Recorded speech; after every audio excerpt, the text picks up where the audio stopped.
kalau aku baca Alkitab, agama Kristen itu ciptaan iblis dan Yesus. Sesuatu dia Mana ayatnya? itu Ayatnya mana? ngobrol Matius Matius 4 ayat 8. Coba baca. Silakan dibaca. Dan iblis membawa Yesus ke bukit itu. Suara Anda pecah nih. Oh, jauhin. Dekat, jelas. Jelas. Oke, silakan coba baca ayatnya. Jelas. Dan iblis membawanya pula ke bukit itu. Untuk apa? Untuk menciptakan agama Kristen. Ayatnya Bang, dibaca ya. Matius 4 ayat 8. Nggak ada di situ. Dan iblis membawanya untuk menciptakan agama Kristen, nggak ada. Saya bacakan Jadi untuk ayatnya. apa dibawa? Baik. Untuk apa dibawa? Bentar. Untuk apa? Tenang. Jangan emosi. Tarik nafas. Bukan. Wah, iya. Tadi siang itu ada yang pesan sama saya. Orang Islam ini dikuasai roh. Nah, rohnya orang Islam ini kayak gitu, amarah. Ya, suaramu pecah. Suaramu saja pecah-pecah loh. Lokal loncat. Ya, lokal loncat penyembah Tuhan beranak. Matius berapa? 4 ayat 8. 4 ayat Matius 4 ayat 8. Baik. Saya bacakan Matius 4 ayat 8. Baik ya. Dan iblis membawanya pula ke atas gunung yang sangat tinggi dan memperlihatkan kepadanya semua kerajaan dunia dengan kemegahannya. Mana di sini? Dan iblis membawanya ke atas gunung dan menciptakan Kristen. Siapa yang dibawa iblis? Yesus di sini. Ngapain dia ke bukit itu? Mencatur dia. Mengapa dia ke bukit itu? Enggak ada main catur di sini. Dia ngapain? Dicobain. Jadi ngapain dia ke bukit itu dengan itu? Dicobain oleh mereka. Oh, Tuhan kau dicobain oleh iblis. Betul. Tetapi iblis tidak mampu mencobai iblis. Tetapi iblis ya. Udah kita loncat ayat selanjutnya. Apa kata iblis? Jika Yesus anak Allah, betul? Dan dia berkata kepadanya, semuanya itu akan kuberikan kepadamu jika engkau sujud menyembahku. Mau Yesus sujud ke iblis? Tidak mau. Kalau Yesus sujud, berarti iblis akan memberikan apapun yang ada, betul? Betul.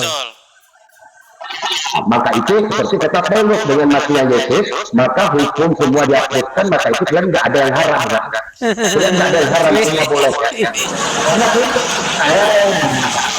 Saya pikir kamu membawa argumen yang bagus, ternyata saya begini. Sekarang ini aja. Gun, sekarang ini Gun. Tenang. Oh ya, silakan. Gak ada terguncang. Apanya terguncang? Apa kata iblis? Apa kata iblis? Jika engkau Yesus sujud kepada Gini, sebentar. Gini, Gun. Kamu pakai perangkat apa ini? Karena suara kamu itu pecah, kemudian kalau saya ngomong itu balik ke saya. Eko. Oke, bentar, aku harus sebentar ya. Bentar.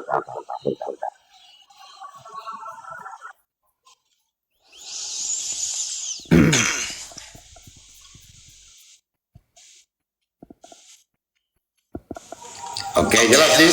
Nah, gini kan bagus. Nah, ya. Silakan. Waktu di bukit itu, iblis berkata, jika engkau Yesus menyembah aku, maka isi dunia ini akan kuberikan kepadamu, betul? Betul. Oke.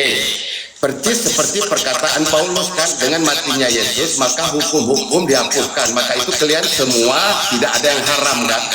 Semua boleh kan? Sudah? Sudah. Baik. Semua kan? Udah bisa saya jawab? Sudah bisa saya jawab belum? Baik. Jadi premis kamu yang pertama dengan premis kamu yang kedua ini nggak nyambung. Premis pertama, saya lagi ngomong ini. Tenang dulu, tenangkan dirimu, tenangkan, lembutkan hatimu dulu. Jadi Muslim itu dikuasai dengan yang namanya roh kekerasan. Ya, makanya tenangin dulu, tenangin, dengar. Premis kamu yang pertama itu berbicara mengenai bagaimana iblis mengharapkan agar Yesus sujud menyembah iblis. Tetapi Yesus tidak mau. Seandainya Yesus menyembah iblis, maka Yesus menjadi hamba iblis. Nah, di sini iblis minta-minta disembah. Iblis ngemis-ngemis supaya dia disembah, sama kayak Allah itu. Makanya di dalam sudut pandang saya, iblis ini ya Allah itu yang kalian sembah itu.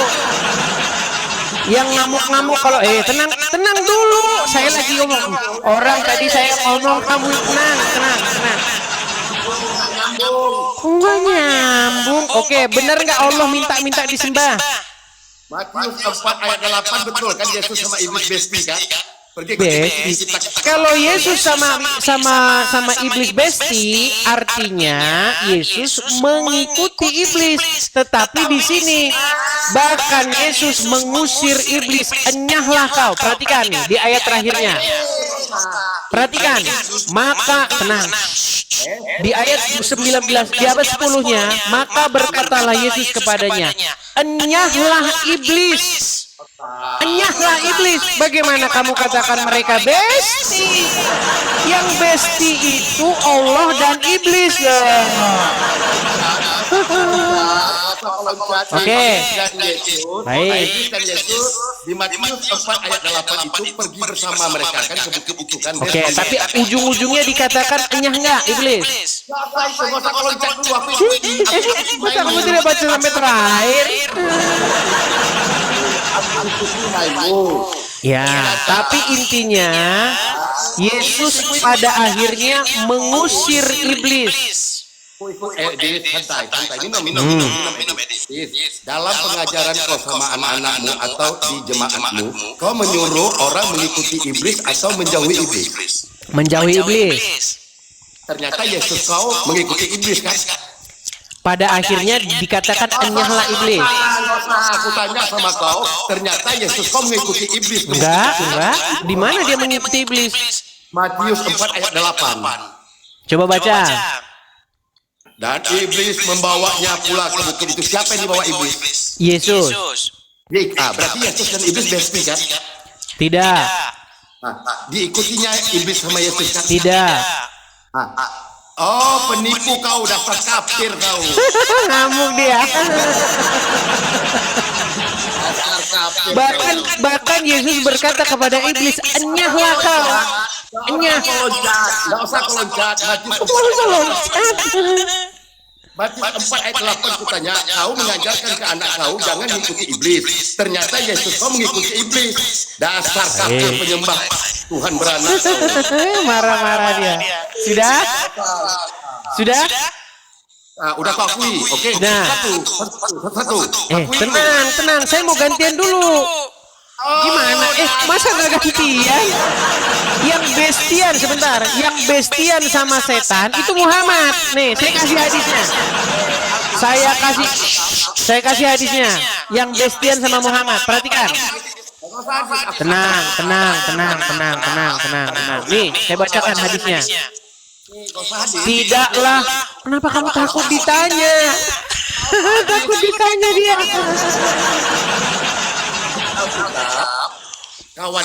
Kenapa kamu takut ditanya, Gun Saleh?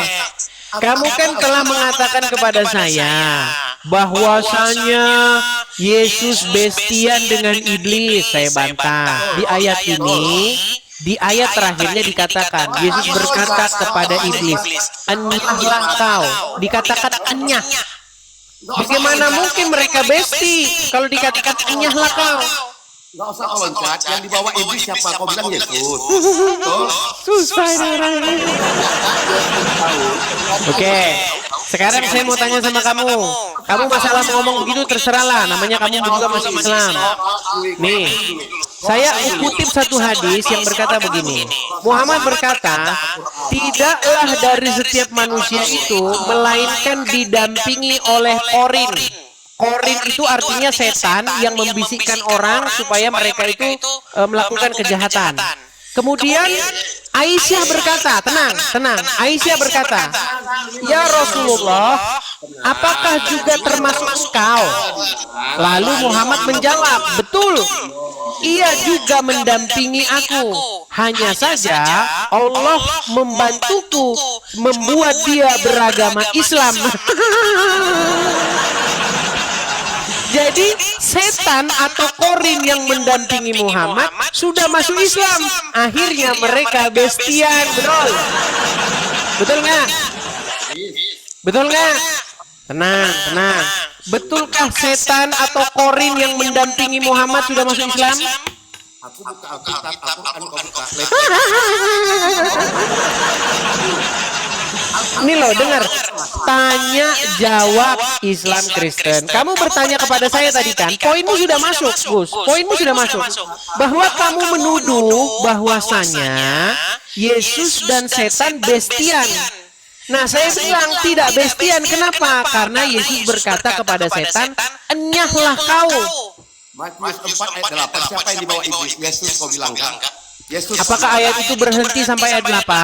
Aku tanya dulu, Yesus kan yang dibawa iblis kan? Emang ayat itu berhenti sampai ayat 8? Ternyata. Seandainya ayat itu berhenti sampai ayat 8, kita tidak punya kesimpulan terhadap terseluruh peristiwa di dalam situ. Tetapi ayat itu masih ada ayat lanjutannya yang mengatakan, lalu Yesus berkata kepadanya, enyahlah kau setan. Nah, artinya Yesus tidak bestian dengan setan. Sementara di dalam hadis, Aisyah pernah bertanya kepada Muhammad berkata, setiap manusia didampingi oleh korin. Lalu Muhammad juga menjelaskan, orang-orang berkata, dan Aisyah juga berkata, apakah korin itu juga mendampingi engkau, wahai Rasulullah? Rasulullah menjawab, betul, ia mendampingiku juga. Hanya saja Allah menolongku, maka ia menjadi seorang muslim. Dan dia tidaklah memerintahkanku kecuali kepada kebaikan. Jadi ada setan yang memerintahkan kepada kebaikan. Jadi setan sudah masuk Islam. Yang namanya setan, dengar. Apa yang dikatakan oleh Tuhan Yesus terhadap setan? Tenang. Setan itu adalah bapak segala dusta, kata Tuhan Yesus. Sementara menurut Muhammad, setan sudah masuk Islam dan dia memerintahkan Muhammad hal-hal yang baik. Makanya apa yang diajarkan Muhammad? Boleh berdusta. Ya terang aja Muhammad mengajarkan boleh berdusta karena ajaran yang didapatkan dari setan. Silakan. Level Alkitab kau level Al-Quran atau hadis?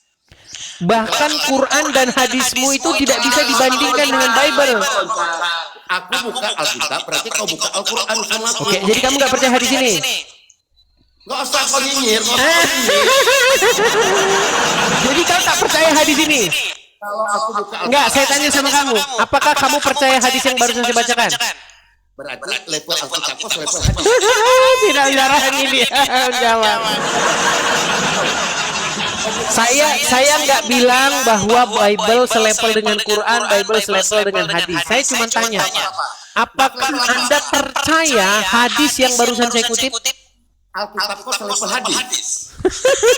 Pergilah kau setan, pergilah kau, pergilah kau setan.